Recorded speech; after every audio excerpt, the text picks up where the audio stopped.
Hola a todos, ¿cómo están? Mi nombre es Valeria Alonso, soy docente de PIAS y voy a presentarles esta segunda clase del programa de la materia después de la primera clase de presentación que hemos tenido. Vamos a continuar con el núcleo 1 viendo algunos elementos de epistemología y de la producción y la justificación del conocimiento científico. Hemos preparado algún material audiovisual y de lectura que esperamos que les guste. Ya hemos conversado hace algunos minutos sobre qué entendemos por ciencia, qué entendemos por conocimiento científico, por paradigma, un concepto que ya hemos visto en otras materias, de qué trata la epistemología, si podemos hablar de una o de varias epistemologías. Esto es lo que nos va a ocupar entre esta clase y la clase de la semana que viene. Los objetivos que tenemos para esta clase son entonces introducir a la reflexión y al desarrollo de la epistemología, reconocer la historicidad de la producción del conocimiento científico, como la historicidad de cualquier producción humana, identificar corrientes metodológicas del pensamiento científico.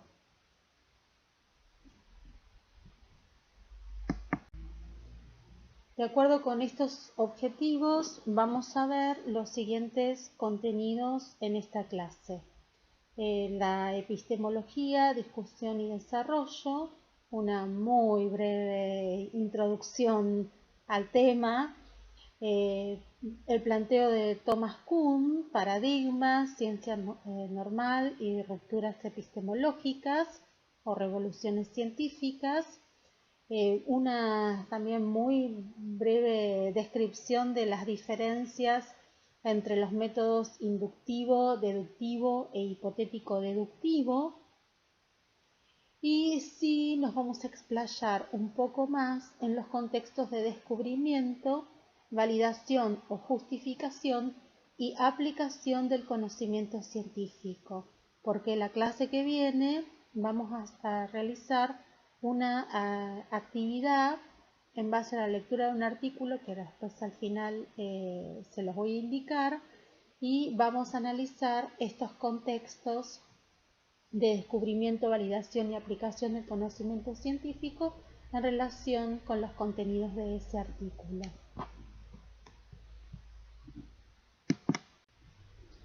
Para empezar a ponernos en tema, vamos a ver este fragmento muy breve de una entrevista que le hizo Adrián Paenza a Gregorio Klimovsky por el canal Encuentro. Vamos a prestar atención a las definiciones de Klimovsky en relación con la epistemología.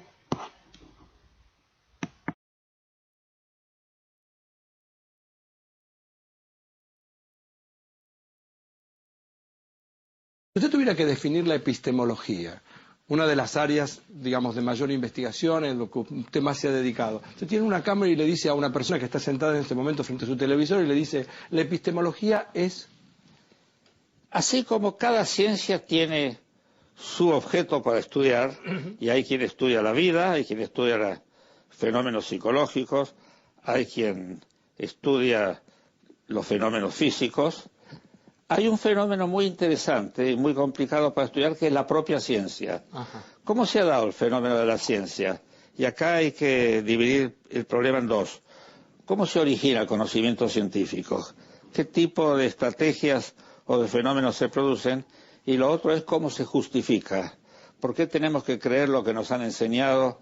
Y, por ejemplo, No pensar, como se ha dicho alguna vez, que lo que hemos aprendido de matemática en realidad en gran parte fue el resultado de modas, por ejemplo, y no de cosas en serio, lo cual no es verdad porque hay que ver el papel que la matemática tiene en física, por ejemplo, y en tecnología en particular. Bueno, la epistemología es la ciencia que se ocupa de la ciencia, de alguna manera, que se ocupa de su origen y de su justificación, problema que no es tan fácil como parece, digamos. Por eso vale la pena. ¿Y desde cuándo se estudia a la ciencia? Hay una ciencia que estudia las otras ciencias y las discute, digamos, las orienta o en todo caso las descalifica. Se fue dando poco a poco, sin que a veces los responsables se den cuenta, en alguna de sus obras. Por ejemplo, uno de los responsables de la discusión epistemológica fue Aristóteles, eso no cabe duda. Muy posteriormente el filósofo Kant. Y después ya gente como Bertrand Russell, por ejemplo, que fue uno de los principales especialistas en el tema. Pero ahora ya la cosa se ha expandido tanto que las revistas de epistemología y los artículos de epistemología están a miles. Ahora, ¿qué objeto de estudio cobró estatura y sin embargo la epistemología le dijo no, esto no es una ciencia aunque presuma de tal? O sea, si yo tuviera que dar un ejemplo. Bueno, todavía en realidad el problema que hay es que esos casos están en controversia. Hay quien dice que sí y hay quien dice que no. Un ejemplo... Yo le veo brillar los ojos porque sé lo que va a decir. Sí. Dígalo. Uno de los ejemplos típicos es el psicoanálisis. Porque efectivamente... Yo noté acá, ¿qué hizo? Uno toma a Mario Bunge, que es uno de los principales epistemólogos del mundo en este momento, y dirá que el psicoanálisis es una charlatanería. Y después encontrará usted alguna gente, entre los cuales yo me encuentro... Le iba a preguntar dónde estaba ubicado usted. No, en la esfera opuesta.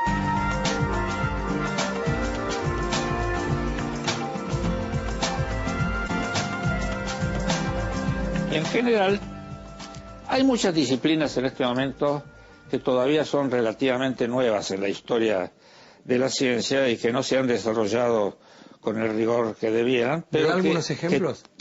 Sí, por ejemplo, la sociología todavía no se la puede tomar totalmente en serio. La psicología, según, hay psicología experimental, hay neuropsicología, hay cosas que son, como la obra de Pablo, biológicamente muy serias. Pero hay otras ramas de la psicología que tienen que ver con cuestiones de emocionalidad, subjetividad, que todavía están también en un estado de desarrollo y no de perfección. De manera que estos son bastantes ejemplos. ¿Quiere uno peor? La politología, digamos. Bueno, claro. Esa es tremenda. Y en parte, no porque la gente proceda mal, sino porque el problema es muy dificultoso. Una ciencia que todavía no es ciencia para tomar en serio y donde hay mucha discrepancia, pero el tema es muy importante, es la economía. En este momento nadie puede decir que la economía tiene un desarrollo sistemático, unívoco como el de la matemática o el de la física. Realmente hay muchas escuelas y muchas dificultades por la cantidad enorme de variables o de rasgos que hay que tomar en cuenta. Pero, al final de cuentas, si uno quisiera criticar, puede criticar la epistemología.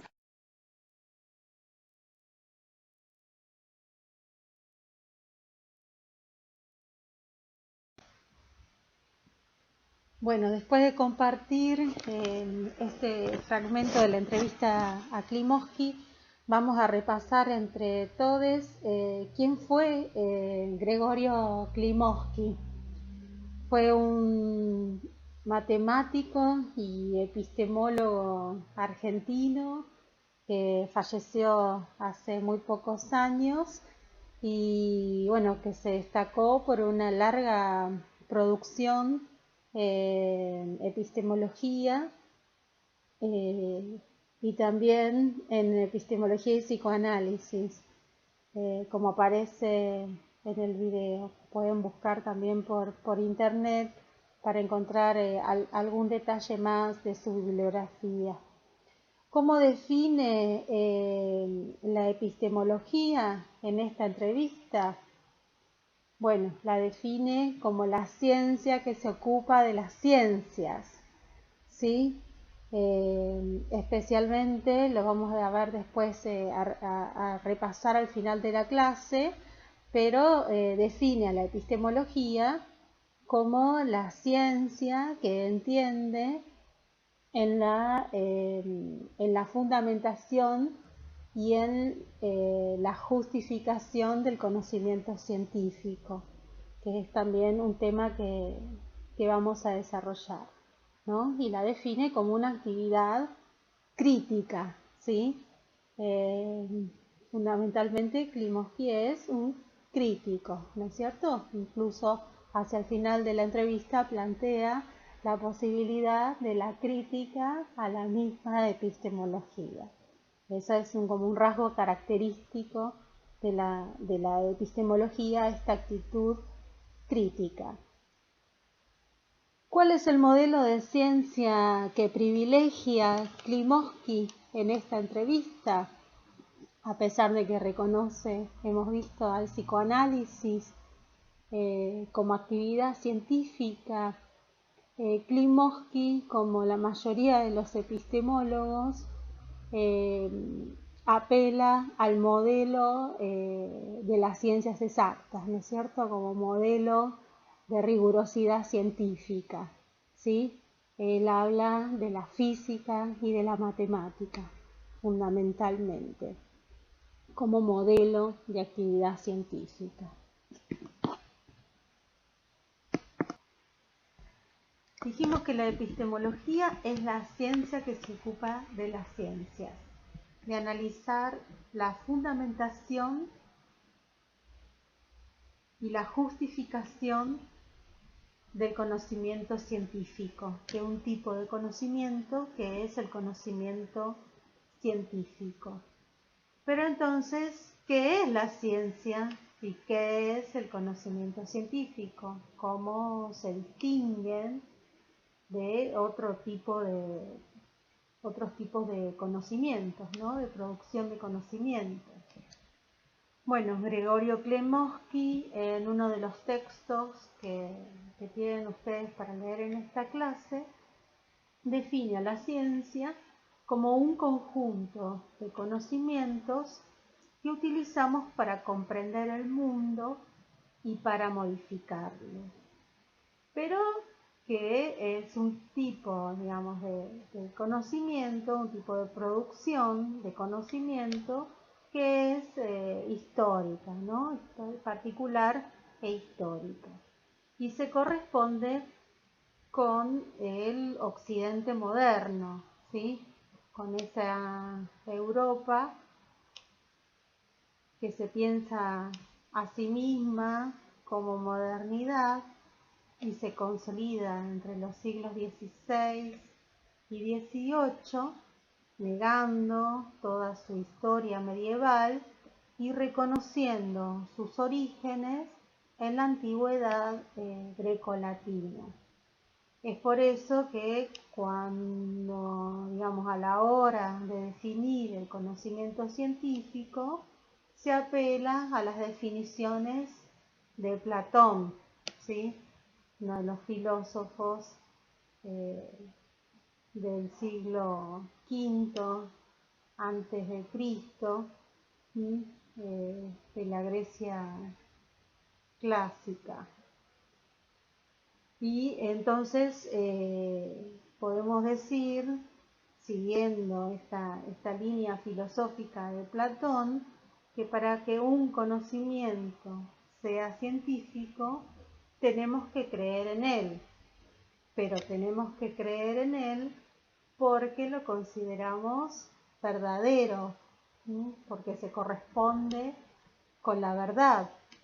Pero para poder afirmar que se corresponde con la verdad, tenemos que someterlo a prueba, ¿sí? Y esa sería la característica fundamental, distintiva del conocimiento científico, que es sometido, digamos, un tipo de conocimiento que es sometido a prueba a través de un método que vamos a definir como método científico. Es decir, que un conocimiento, para que sea científico, tiene que ser creíble como verdadero puesto que fue sometido a prueba a través de un método, el método científico.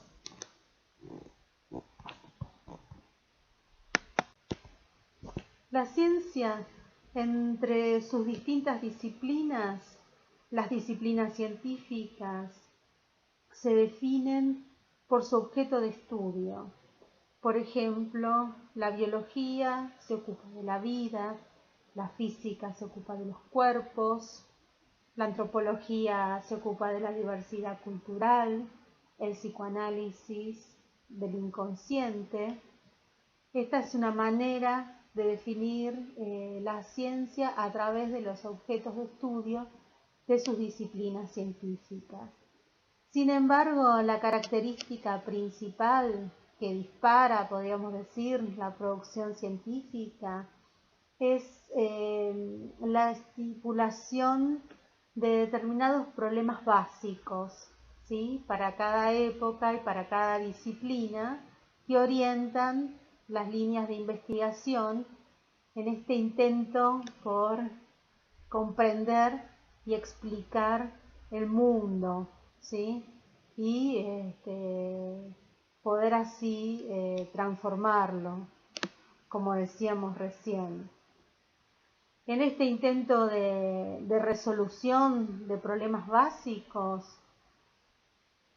se postulan las distintas teorías científicas que Klimovsky define como conjuntos de enunciados que pueden ser simples o complejos acerca de cómo se comporta algún sector de la realidad. Es decir, una teoría científica es una explicación de una porción del comportamiento del mundo, de una porción del mundo, ¿sí? Por ejemplo, volviendo al psicoanálisis, la primera teoría del inconsciente de Freud, la teoría del trauma, ¿sí?, o la segunda tópica freudiana, el yo, el ello y el superyo, para explicar la estructura psíquica, ¿sí? Son teorías acerca del comportamiento de una porción de la realidad.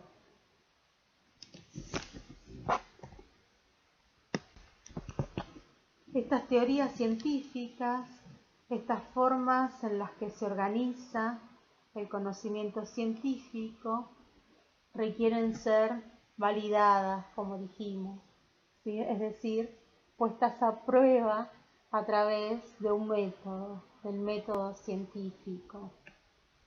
La clasificación de las ciencias en formales y fácticas, entonces, que no solamente se va a caracterizar por el objeto, ¿sí?, de estudio, los objetos no observables de las ciencias formales como la lógica y la matemática, y los objetos observables de las ciencias fácticas, como la física, la biología, la psicología, la sociología y la economía, también van a tener implicancias en los métodos, ¿no es cierto?, que van a validar esa producción distintiva de conocimiento.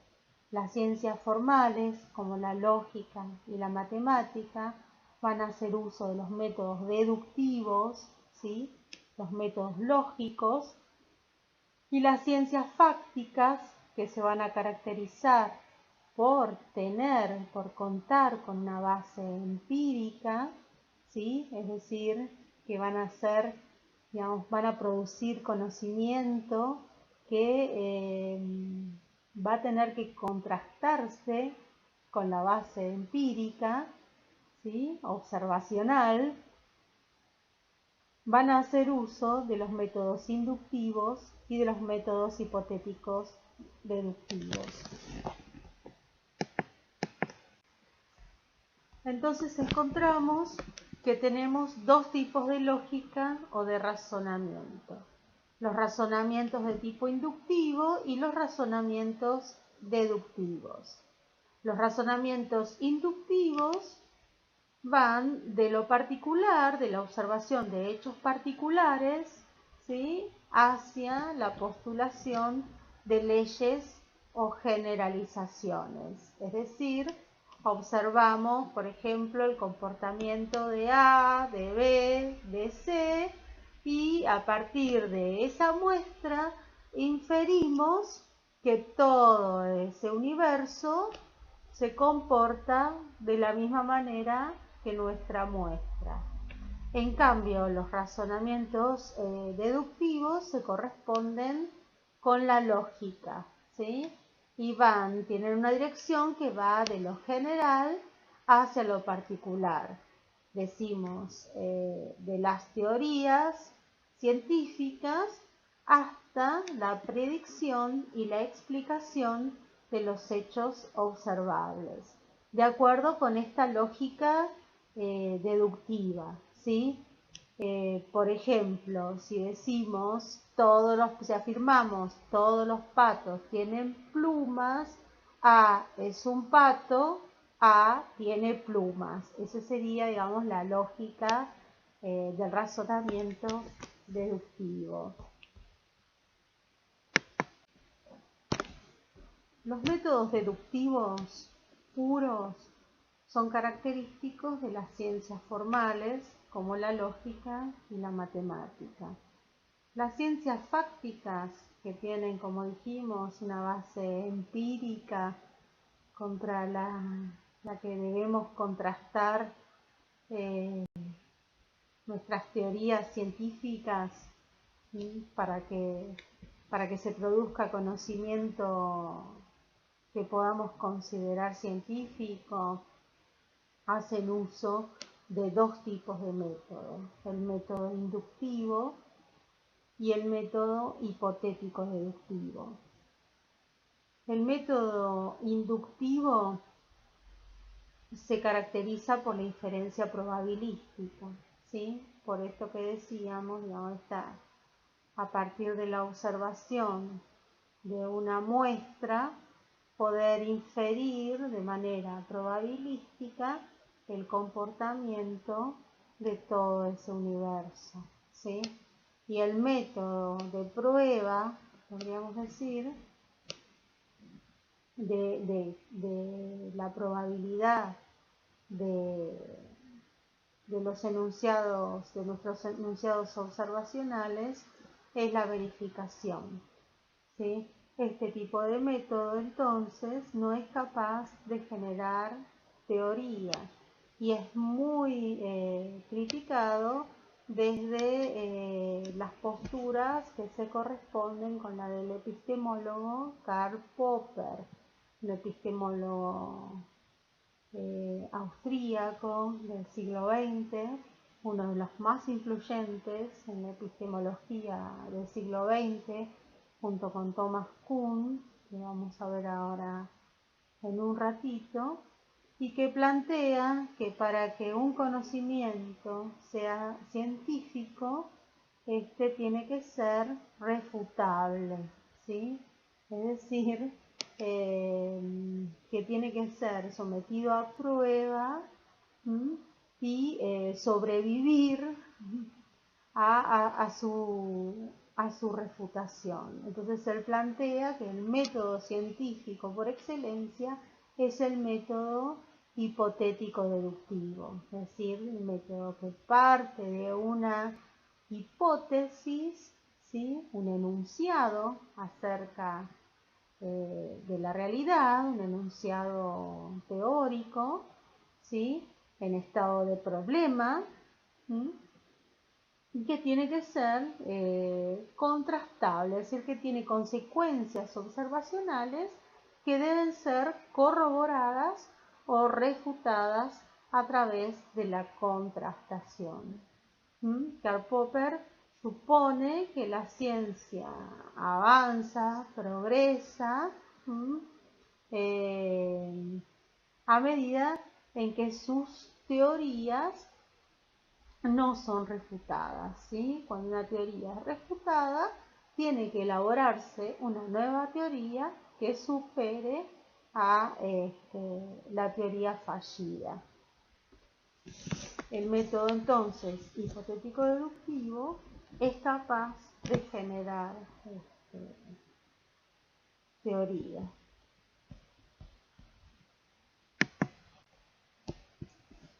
Esto no quiere decir que la inferencia probabilística no se utilice en la producción de conocimiento científico, sino que puede considerarse, digamos, puede subsumirse en las metodologías hipotético-deductivas. Pero, digamos, entraríamos en una complejización metodológica que por ahí aquel que le interese le podemos facilitar alguna bibliografía, sobre todo de la discusión en epidemiología. Bueno, y así llegamos a Thomas Kuhn, en su libro La estructura de las revoluciones científicas.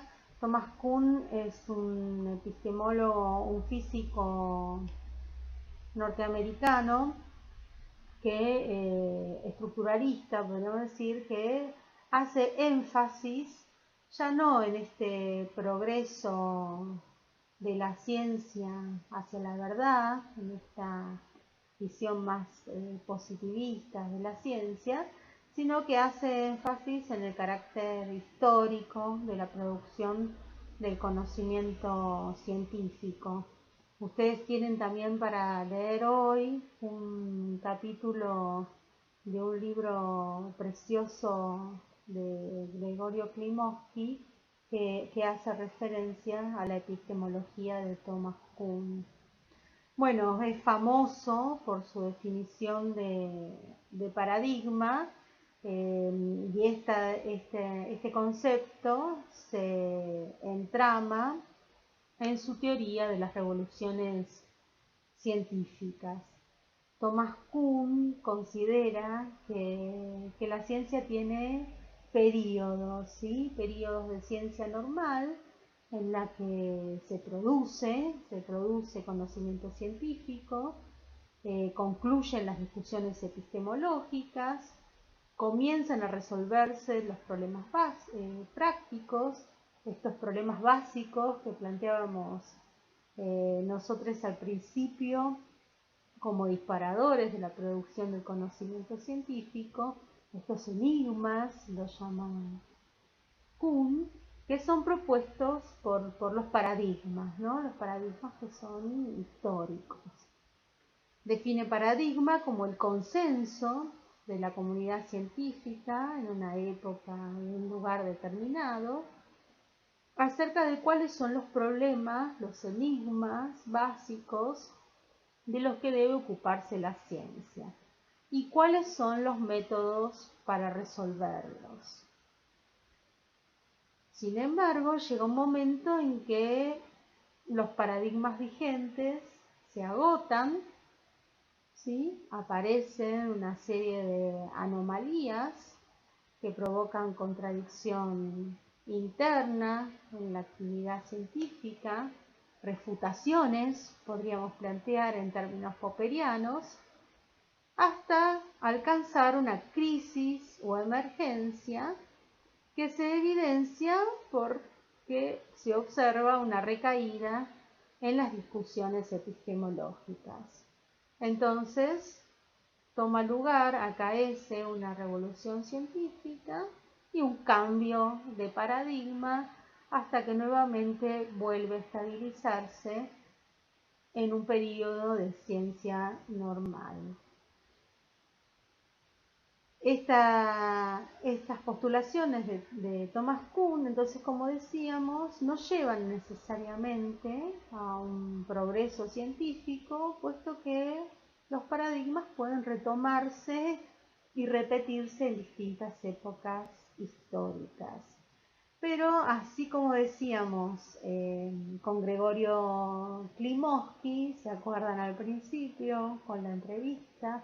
Que el modelo de ciencia que Klimovsky consideraba en la cúspide, podríamos decir, de la rigurosidad científica de la física y la matemática, Thomas Kuhn también va a ejemplificar esta historia de las revoluciones científicas con los desarrollos en la física, ¿sí? La revolución copernicana, la revolución newtoniana, Einstein y la teoría de la relatividad, la física cuántica.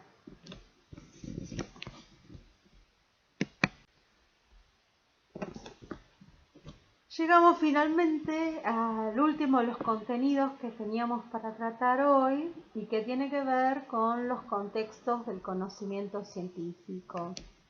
Recuperamos entonces el hilo de nuestro razonamiento que va desde la postulación de ciertos problemas básicos o enigmas para la enunciación de las teorías científicas, la contrastación después a través del método científico y agregamos un nuevo contexto de aplicación del conocimiento. Entonces tenemos planteados los 3 contextos del conocimiento científico de los cuales se ocupa la epistemología, principalmente de los 2 primeros, los 2 contextos clásicos de descubrimiento y justificación. El contexto de descubrimiento, entonces, tiene que ver con la producción de una hipótesis o de una teoría, el hallazgo y la formulación de una idea, la invención de un concepto en determinadas circunstancias que son históricas, ¿no? Circunstancias personales, psicológicas, sociales, políticas, económicas y tecnológicas que pudieron haber intervenido o influido en su gestación, en la gestación de ese conocimiento. Luego un contexto de justificación que aborda las cuestiones de validación, es decir, que tiene que ver con el método, ¿sí? Con la aplicación del método científico, ¿sí? Que nos va a determinar si el descubrimiento es auténtico o no, si esa creencia es verdadera o falsa, si esa teoría es justificable, si las evidencias apoyan nuestras afirmaciones, ¿sí? Esta contrastación con la base empírica de la que hablamos, y si se ha incrementado o no el conocimiento disponible. Y finalmente se agrega un contexto de aplicación y que discute las aplicaciones del conocimiento científico, es decir, su utilidad en términos de beneficio o perjuicio para la comunidad o para la especie, y hoy agregaríamos para todas las especies y para el planeta y los ecosistemas, ¿no es cierto? En este contexto de aplicación. Por ejemplo, el ejemplo clásico que se da es, bueno, el conocimiento científico que se utiliza para la industria de la guerra, ¿no? La industria armamentista, ¿sí? Las bombas atómicas, ¿sí? Ese tipo de conocimiento en ese contexto de aplicación obviamente ha sido perjudicial para la especie y para el planeta. Luego de este recorrido por una introducción a la epistemología de la mano de Gregorio Klimovsky, concluimos que la epistemología puede definirse como el estudio de las condiciones de producción y validación del conocimiento científico. Cuando hablamos de validación del conocimiento científico, recordemos que estamos hablando del método, ¿sí? Del método de contrastación de las teorías e hipótesis con la base empírica. La epistemología se preguntará entonces por la teoría, pero se preguntará por la teoría como fenómeno histórico, social o psicológico, y por los criterios para considerarla buena o mala o mejor o peor que otra. Estos criterios refieren a la validación del conocimiento científico, es decir, refieren al método científico. Y finalmente, decimos que la epistemología es una actividad crítica que se dirige hacia todo el campo de la ciencia y también hacia la propia epistemología, como plantea Gregorio Klimovsky.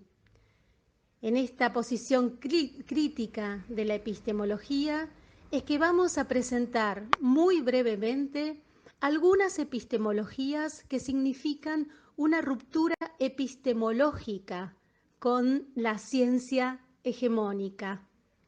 Estas epistemologías se denominan epistemologías del sur desde la concepción de Boaventura de Sousa Santos y epistemologías feministas elaboradas en las décadas del 60 y del 70 por lo que se denominó la segunda ola del feminismo o el feminismo académico en Estados Unidos y en Europa. Esta ruptura epistemológica que propone Boaventura de Sousa Santos, a la que denomina epistemologías del sur, tiene que ver entonces con este diálogo que propone entre el conocimiento científico y los conocimientos otros. Los conocimientos otros que derivan o que son producidos por aquellos sectores sociales al margen, podríamos decir, excluidos, ¿sí?, del sistema de privilegios, ¿no?, del sistema socioeconómico de privilegios.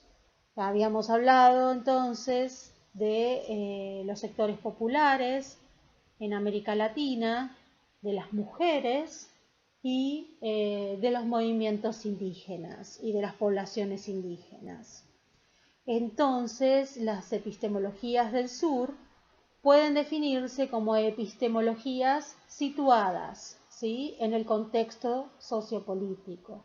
Cuando hablamos de epistemologías situadas, estamos hablando de epistemologías que no pretenden que el conocimiento científico sea neutral y objetivo, podríamos decir, o de una neutralidad objetiva, sino que entienden que la producción del conocimiento, entre las epistemologías alternativas o no hegemónicas que teníamos para ver hoy, se encuentran las epistemologías feministas.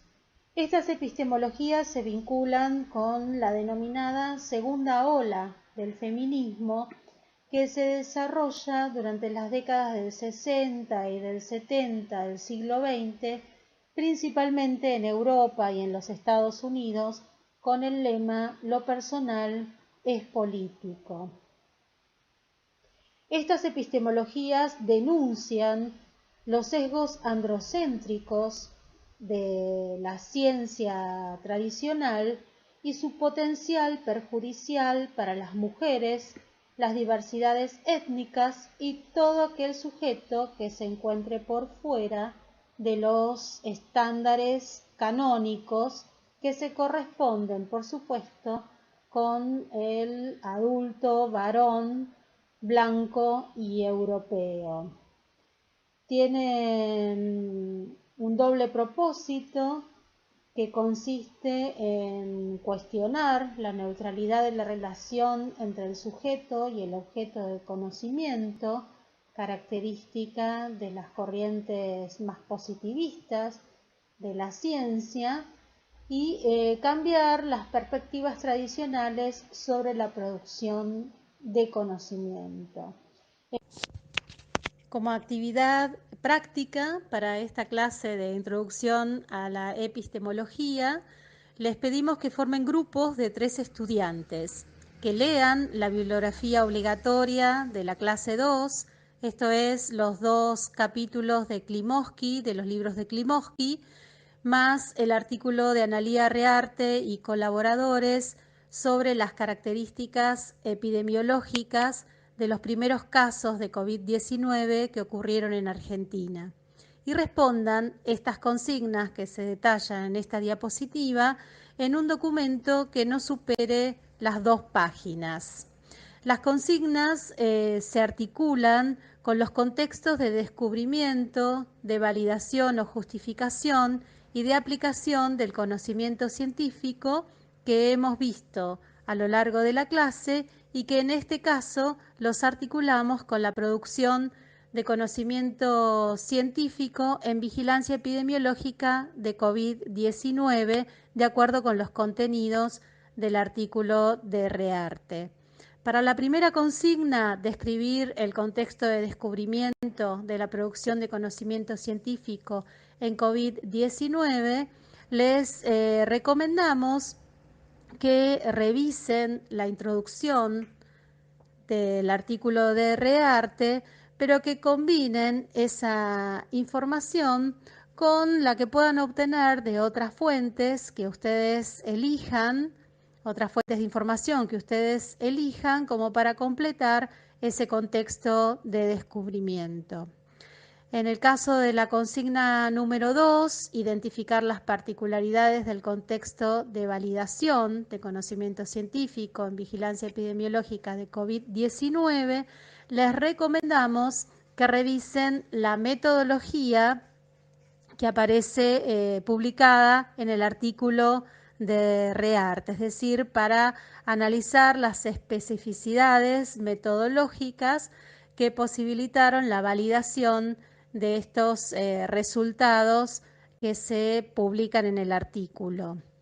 Y para la consigna número 3, analizar las potencialidades del contexto de aplicación de la producción de conocimiento científico en vigilancia epidemiológica de COVID-19 en Argentina, les sugerimos que vayan a la discusión del artículo, que recuperen, digamos, los elementos que se incorporan en la discusión, pero que también los puedan articular con otros que a ustedes se les ocurran. Apelamos a su creatividad, ¿sí?, para pensar en posibles contextos de aplicación de este conocimiento científico en vigilancia epidemiológica de COVID-19 que se desarrolla en el artículo. Con la tarea lista, esperamos que la entreguen en el espacio que se habilita en el campus hasta el mediodía del día lunes 12 de abril.